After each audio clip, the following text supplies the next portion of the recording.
भैया इको ओसी बहुत हार्ड लग रहा है, समझने में दिक्कत आ रही है। कोई प्रॉब्लम नहीं है, अमित एकेडमी आपको पूरे साल 11th में इको ओसी पढ़ाएगा। आपको क्या नहीं समझ में आता हमें कमेंट करना, हम उसके ऊपर इजी तरीके से लेक्चर लेकर आएंगे। अभी हम करने जा रहे हैं ओसी का चैप्टर नंबर 2 बिजनेस सर्विस। जब आप बिजनेस करोगे, चाहे आप खुद का बिजनेस करो चाहे आप किसी के वहां पे जाके जॉब करो, तो बिजनेस में बहुत सारी सर्विस का इस्तेमाल होता है। उसी चीजों को हम अभी पढ़ने जा रहे हैं। तो बिजनेस के अंदर एक सर्विस यूज में आती है जिसको हम लोग बोलते हैं इंश्योरेंस। अब इंश्योरेंस क्या है, उसको कैसे करना है, ये सारी चीजें हम अभी समझते हैं। एक इंसान होता है जो इंश्योरेंस को रिसीव करता है, तो हम लोग उसको बोलेंगे इंश्योरेंस रिसीवर। और एक इंसान होगा जो इंश्योरेंस प्रोवाइड करेगा, मतलब ये हो जाएगी इंश्योरेंस कंपनी। मैं यहाँ पे जो बोल रहा हूँ बहुत ही ध्यान से समझना। एक हुआ इंश्योरेंस रिसीवर, एक हुआ इंश्योरेंस प्रोवाइडर। अगर आप इस तरीके से लिखोगे तो आपको एग्जाम में मार्क्स नहीं मिलेगा। क्यों? क्योंकि कॉमर्स के अंदर जो इंश्योरेंस ले रहा है हम लोग इसको बोलते हैं इंश्योरी। जो इंश्योरेंस प्रोवाइड कर रहा है हम लोग उसको बोलते हैं इंश्योरर। याद रखना, जो कंपनी इंश्योरेंस प्रोवाइड कर रही है हम लोग उसको बोलते हैं इंश्योरर। याद रखना, जब डबल ई से खत्म होगा तो वो इंश्योरेंस रिसीवर होगा, जब ई आर से खत्म होगा तो वो इंश्योरेंस प्रोवाइडर होगा। अब यहाँ पे देखो, ये जो इंश्योरेंस लेने वाला होता है ना, ये इंश्योरेंस कंपनी को कुछ पैसे देता है। मान लो एग्जांपल के लिए मैं लिखता हूं कि हर महीने 500 रुपए एक इंश्योरी अपनी कंपनी यानी इंश्योरेंस कंपनी को पैसा देता है, तो इस पैसे को हम लोग बोलते हैं प्रीमियम। क्या बोलेंगे? प्रीमियम।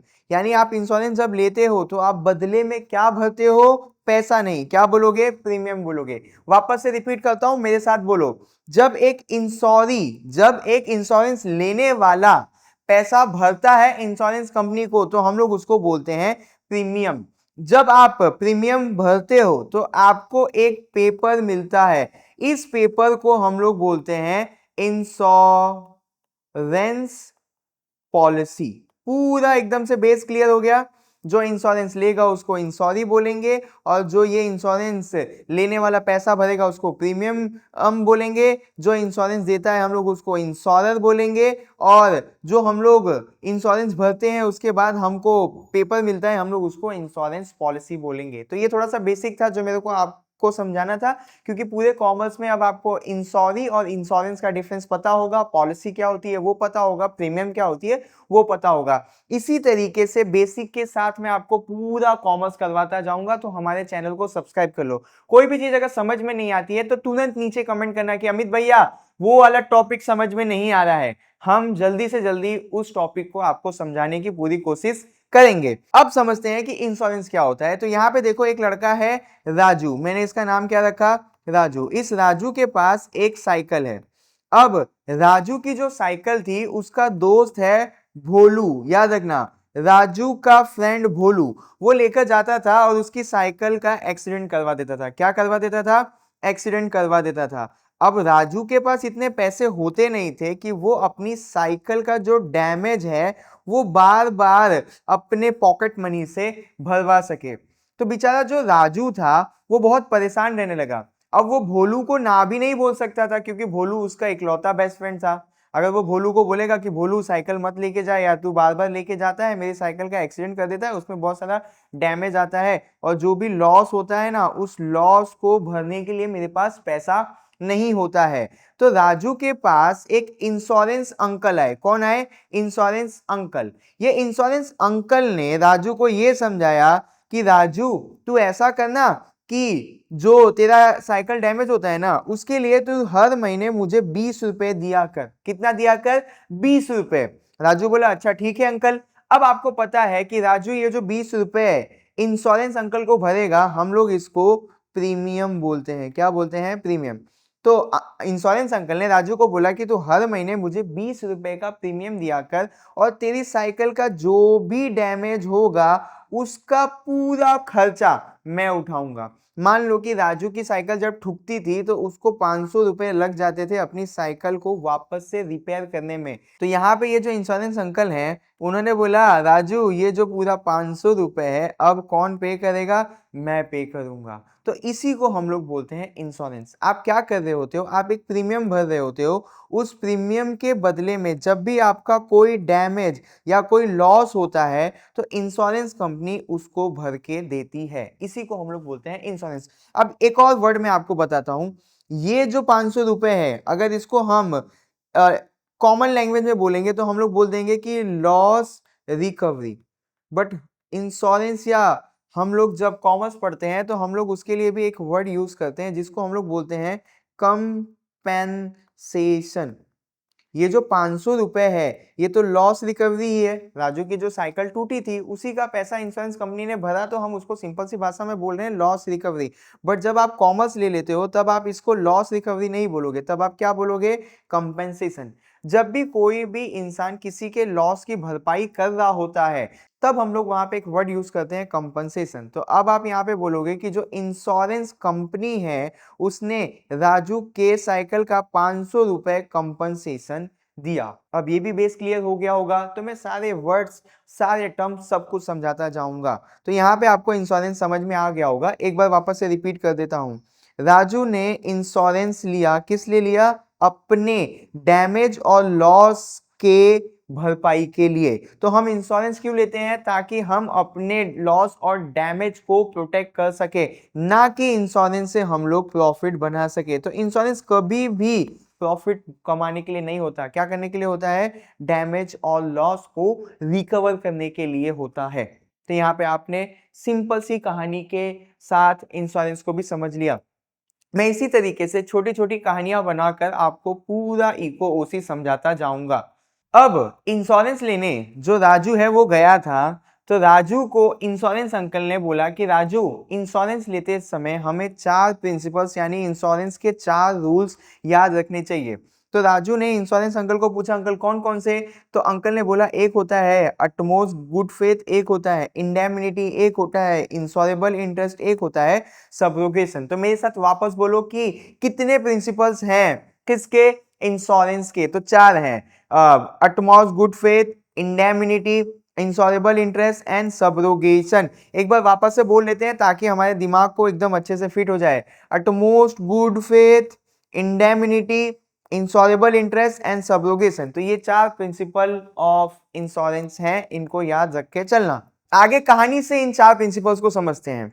ये रहा राजू, हमारा राजू, और उसके साथ कौन है, उसका दोस्त भोलू। राजू को थोड़ा सा काम आ गया था तो राजू ने अपनी साइकिल दे दिया भोलू को और उसको बोला जा इंश्योरेंस अंकल ने मुझे बुलाया था इंश्योरेंस लेने के लिए। तो राजू अपनी साइकिल भोलू को दे देता है, भोलू जाता है इंश्योरेंस अंकल के पास और वो बोलता है कि अंकल राजू ने मुझे बोला है कि उसकी साइकिल का आप इंश्योरेंस दे दो। तो अंकल भोलू को बोलते हैं कि भोलू बेटा मैं तुझे राजू की साइकिल का इंश्योरेंस नहीं दूंगा। तो भोलू अंकल को पूछता है अंकल ऐसा क्यों, तो अंकल ऐसा बोलते हैं भोलू को कि अगर ये जो साइकिल है उसका डैमेज होगा, उसका एक्सीडेंट होगा या उसका लॉस होगा तो किसके जेब से पैसा जाएगा। तो भोलू ने बोला अंकल ये तो राजू की साइकिल है, तो अगर लॉस होगा साइकिल का तो भरेगा भी कौन, राजू भरेगा। तो अंकल ने बोला यही बात तो मैं आपको समझाना चाहता हूं कि जिसकी प्रॉपर्टी होगी, जिसका लॉस होगा उसी के जेब से पैसा जाएगा, तो उसी इंसान को इंटरेस्ट होगा इंश्योरेंस लेने में। ये हमें सिखाता है कौन सा principle, insurable interest. Insurable interest हमको ये सिखाता है कि जिस भी इंसान की प्रॉपर्टी होगी या जिस भी इंसान का एसेट होगा उसी का लॉस होगा। अभी साइकिल किसकी थी, राजू की, तो अगर साइकिल टूटेगी तो लॉस किसका होगा, राजू का। तो किसको इंटरेस्ट होगा इंश्योरेंस लेने में, राजू को। तो जिसका नुकसान उसी को इंटरेस्ट होगा क्या लेने में, इंश्योरेंस लेने में। ये हमें सिखाता है हमारा प्रिंसिपल ऑफ इंश्योरेबल इंटरेस्ट। समझ में आया, जिसका प्रॉपर्टी उसका नुकसान तो उसी को इंटरेस्ट आएगा इंश्योरेंस लेने में। इसी को हम लोग बोलते हैं इंश्योरेबल इंटरेस्ट वाला प्रिंसिपल। अब आगे हमारी कहानी में बढ़ते हैं और आगे की चीजों को समझते हैं। अच्छा, अब भोलू फटाक से गया, राजू को बुला के लेके आ गया। राजू ने बोला अंकल अब ऐसा करो कि मेरी साइकिल का इंश्योरेंस बना दो। तो अंकल ने बोला ठीक है। राजू क्या तुम्हारी साइकिल में कोई भी प्रॉब्लम है, क्योंकि भोलू तो बोल रहा था कि बार बार वो तुम्हारी साइकिल ले जाके ठोक देता है, तो ऐसा है क्या कि तुम्हारी साइकिल के अंदर कोई प्रॉब्लम है? तो अब राजू सोचने लगा। राजू बोला यार कल ही भोलू मेरी साइकिल को ठोका था, तो मेरी साइकिल के ना हॉर्न में खराबी है। अब ये बात मैं अंकल को बताऊं कि नहीं बताऊं? बट राजू ने बोला मेरी मम्मी ने सिखाया है कि किसी भी इंसान के ऊपर हमें फेथ करना चाहिए, विश्वास करना चाहिए और उसको हमेशा पूरा सच यानी ट्रुथ बता देना चाहिए। तो राजू ने अंकल को बता दिया कि अंकल कल भोलू ने मेरी साइकिल गिराया था, तो जब साइकिल उसने गिराया था तो मेरे हॉर्न के अंदर कुछ प्रॉब्लम आ गया था।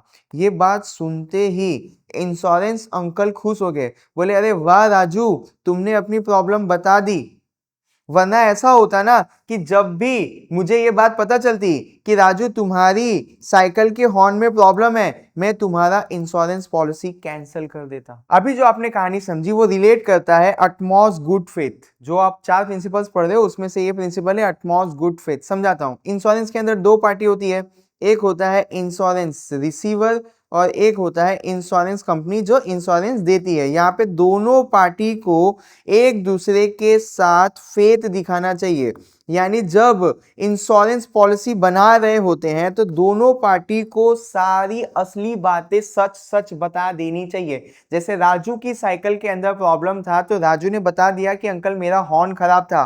अब ये बात इंश्योरेंस कंपनी को अगर पता है फिर भी उन्होंने इंश्योरेंस दिया, तो जब भी राजू के हॉर्न के अंदर और खराबी आएगी तो इंश्योरेंस कंपनी को पैसा भर के देना पड़ेगा, क्योंकि राजू ने पहले दिन पे ही बता दिया था कि मेरे साइकिल के हॉर्न में प्रॉब्लम है और इंश्योरेंस कंपनी ने फिर भी उसको इंश्योरेंस दिया। तो सारी बातें सच सच बताने को हम लोग बोलते हैं प्रिंसिपल ऑफ अटमॉस गुड फेथ। सब चीजें सच सच बता देनी है। अब आगे हम लोग बढ़ते हैं इस कहानी के अंदर। एक दिन राजू रास्ते से जा रहा था तो उसकी साइकिल का चेन और गियर बॉक्स खराब हो गया। अब राजू रोने लगा, पर उसको याद आया कि यार मैंने तो इंश्योरेंस लेके रखा हुआ है, तो वो अपना गियर बॉक्स और चेन इंश्योरेंस अंकल के पास लेके गया। उसका खराब क्या हुआ था? गियर बॉक्स और चेन। अब इंश्योरेंस अंकल ने बोला राजू तू चिंता मत कर। अंकल ने नया गियर बॉक्स और नया चेन राजू को लाकर दे दिया। राजू ने अपनी साइकिल में नया गियर बॉक्स और चेन लगवा दिया और वो खुश हो गया। फिर राजू ने ऐसा सोचा कि ये जो टूटा हुआ गियर बॉक्स है अब ये तो मेरा होगा, मैं इसको ले जाता हूं और कबाड़ी वाले अंकल को 50 रुपए में बेच देता हूं। इस 50 रुपए से मैं क्या खा लूंगा? मैं पिज्जा खा लूंगा। उसी समय इंश्योरेंस अंकल ने उसको बोला अरे राजू, ये जो पुराना वाला गियर बॉक्स और चेन है वो तो मेरा है। तो राजू ने बोला अंकल ऐसा क्यों? अंकल ने उसको ऐसा बोला कि जो तेरा पुराना गियर बॉक्स था वो तो मैंने बदल के तुझे नया दे दिया ना, तो अब ये जो पुराना वाला है इसके ऊपर ओनरशिप मेरी है। मतलब राजू का जो टूटा हुआ गियर बॉक्स था उसके बदले में अंकल ने उसको नया तो लाके दे दिया ना, तो जो पुराना वाला गियर बॉक्स होगा वो किसका हो जाएगा? इंश्योरेंस कंपनी का। समझाता हूं मैं वापस से आपको और भी आसान तरीके में। इंश्योरेंस कंपनी ने न्यू गियर बॉक्स दे दिया तो वो किसको मिल गया? वो मिल गया राजू को। जब भी कोई भी चीज डैमेज होती है और इंश्योरेंस कंपनी आपको उसका न्यू प्रोडक्ट दे देती है, जो पुराना स्क्रैप होता है उसके ऊपर ओनरशिप जो होती है वो किसकी हो जाती है? इंश्योरेंस कंपनी की। मतलब वो जो गियर बॉक्स था वो भंगार था, तो उस भंगार उस स्क्रैप के ऊपर ओनरशिप हो जाएगा इंश्योरेंस कंपनी का। इसी प्रिंसिपल को हम लोग बोलते हैं सब्रोगेशन। मान लो कि मेरी कार है, मेरी कार ठुक गई। मेरी कार ठुकने के बाद उसमें जो जो डैमेज था इंश्योरेंस कंपनी ने बनवा लिया। अब उस कार के अंदर से जो भी भंगार निकलेगा वो इंश्योरेंस कंपनी लेके जाएगी। ये हमारा कहलाता है सब्रोगेशन का प्रिंसिपल। अब यहाँ पे है इंडेमनिटी। अब इस बात को समझना, मान लो इस कार की कीमत है 10 लाख रुपए। कितनी कीमत है? 10 लाख रुपए। ये कार का एक्सीडेंट हो गया तो इसमें खर्चा आया 3 लाख रुपए का। अब आपको ऐसा लगेगा कि इंश्योरेंस जो कंपनी है वो आपको देगी 10 लाख रुपए।